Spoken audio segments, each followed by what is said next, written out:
భక్తజనులకు నమస్కారము. శ్రీ గణేశాయ నమః, శ్రీ సరస్వత్యై నమః, శ్రీ పాదవల్లభ నరసింహ సరస్వతి, శ్రీ గురు దత్తాత్రేయాయ నమః. శ్రీ దత్తదర్శనం గ్రంథంలోని 3వ సంపుటి కార్తవీర్య మోక్షము నుండి 18వ అధ్యాయం హితబోధ. ఒకనాడు కార్తవీర్య చక్రవర్తి కొలువు తీరి ఉండగా మహాసభలో ఏదో ప్రసంగంలో బ్రాహ్మణ ప్రశంస వచ్చింది. మంత్రి పురోహితాదులు అనేకులు బ్రాహ్మణ మహత్వాన్ని అధికంగా మెచ్చుకోసాగారు. ఆనాడే కలనున్నాడో చక్రవర్తి ఇంతెత్తున లేచాడు. సభా మర్యాద అయినా గణించకుండా లేచాడు. సభికులంతా ఆశ్చర్యపోయారు. అతని ఈ విధంగా మాట్లాడటం వారెరుగరింతవరకు. ఇన్నాళ్ళు లోపల దాచుకున్నాడు కాబోలు, ఇవాళెందుకో ఉండబట్టలేక కక్కేశాడు అనుకున్నారు జనమంతా. నిగ్రహ అనుగ్రహాలు రెండిటిలోనూ తనకి చాలినవాడి భూమండలంలోనే లేడని వాచ్యంగా అనేశాడు ఆ రోజున. ఆ అనటంలో మొహం అంతా కందగడ్డ చేసుకుని గుడ్లూరిమి మరీ అన్నాడు. ఆ మాటలు విని సభలోని వారంతా లోపల గ్రహించుకుని కూడా భయం వల్ల మట్టి బొమ్మల్లా నిలబడిపోయారు. అప్పుడు వాయుదేవుడు తనలో తాను ఆలోచించుకొని తనకు రాగల భయమేదీ లేదని నిశ్చయించుకుని ప్రత్యక్షాకారంతో సభలో సాక్షాత్కరించి తీవ్ర స్వరంతో ఇలా చెప్పసాగాడు. రాజా, ఏమంటున్నావు మళ్ళీ అను? నీకు సాటైన వారే లేరా భూమి మీద? ఏమి తెలివి? ఈ లోకాలు 14ంటికి నారాయణమూర్తి ప్రభువా? ఆయన బ్రాహ్మణ పాదాలను నేను ఆశ్రయించానంటూ ఉంటాడా? ఆ బ్రాహ్మణులు ఈ భూమిలో ఎక్కడ పడితే అక్కడ ఉన్నారా? వారందరూ దిక్కు లేకుండా పోయి నువ్వొక్కడివే సాటిలేని తపస్వివి మిగిలినావా? ఏం మాటలివి? ఇలాంటి మాటలు ఇంకెప్పుడు ఎత్తకు, నవ్వుతారు నలుగురు.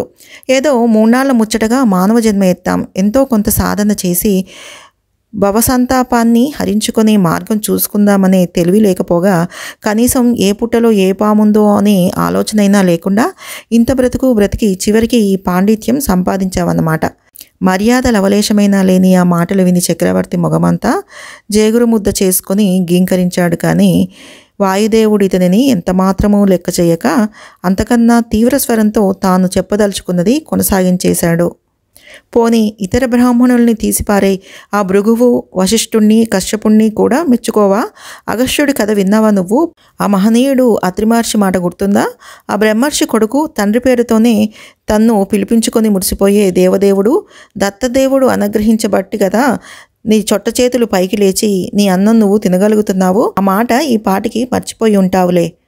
దత్తస్వామి ప్రసంగం వచ్చేసరికి చక్రవర్తి నీళ్లలో తడిసిన నిప్పురవ్వలాగా నిలువెల్లా చల్లబడిపోయాడు. అతనికి కళ్ళు లోపలికి తిరిగినట్లయింది. తన మాటలలో ఉన్న దోషం అతనికి ఇప్పుడు స్పష్టంగా కనిపించింది. అంత హీనంగా నికృష్టంగా తానెలా మాట్లాడగలిగానా అని సిగ్గుపడిపోయాడు. వాయుదేవుడు తన వాగ్దాటిని కొనసాగిస్తూనే ఉన్నాడు. నిన్నని ఫలమేముంది? నీ గర్వానికి అంతటికీ ఆ దత్తదేవుడే మూల కారణం. ముక్కు పట్టుకోవాలంటే చెయ్యైనా కదలని నీకు మహాయోగ సామ్రాజ్య పదవిని కట్టబెట్టాడు ఆ మహానుభావుడు. అంత పని చేసిన ఆ వెర్రిస్వామికి గర్వం కలగలేదు, ఒకరిని తూలనాడలేదు. నీకు మాత్రం నేను యోగినని తపస్వినని గర్వం అప్పుడే ఆకాశమండలం దాటింది.